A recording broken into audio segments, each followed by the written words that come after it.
காவல் தெய்வங்கள் நம் இந்திய எல்லையிலே காவல் வீரனாய் ஆயிரம் ஆயிரம் கருப்பு சாமிகள் ஆயுதமாய் தோட்டாக்களை கைகளில் ஏந்தி காவல் காக்கும் தெய்வங்கள். நாட்டை தாக்க வரும் தீவிரவாதிகளின் உடல்களை தோட்டாக்களால் சூறையாடும் கடவுள்கள். காடு பனி மழை என எண்ணாமல் இந்திய மக்களுக்காக உயிரையும் கொடுக்கும் மாவீரர்கள். தன் குடும்பங்களை பிரிந்து இந்தியர்கள் அனைவருக்கும் காவலாயிருக்கும் காவல் தெய்வங்கள். வருடம் ஒருமுறை தன் குடும்பத்தை காண வரும் குறிஞ்சி மலர்கள். மகனை இழந்த பெற்றோர், கணவனை இழந்த மனைவி, தந்தையை இழந்த குழந்தைகள், சகோதரன் சகோதரியை இழந்த இரத்த சொந்தங்கள், எத்தனையோ உறவுகள் நம் மண்ணில். கடவுளே, அடுத்த பிறவி என்று ஒன்று இருந்தால் ஆண் மகனாய் நான் பிறவி எடுக்க வேண்டும். இராணுவ வீரனாய் என் உயிர் பிரிய வேண்டும். என் நாட்டிற்காக போர் தொடுக்கும் அரக்கர்களை தோட்டாக்களால் சூறையாட வேண்டும்.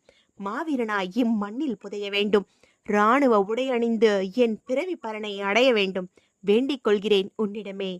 இந்திய நாட்டின் எல்லையில் இருக்கும் என் வீரர்கள் ஒவ்வொரு ஆண்டும் நல்விதமாய் நாடு திரும்ப உருவாக வேண்டும். இந்நாட்டில் இன்னும் பல காவல் தெய்வங்கள்.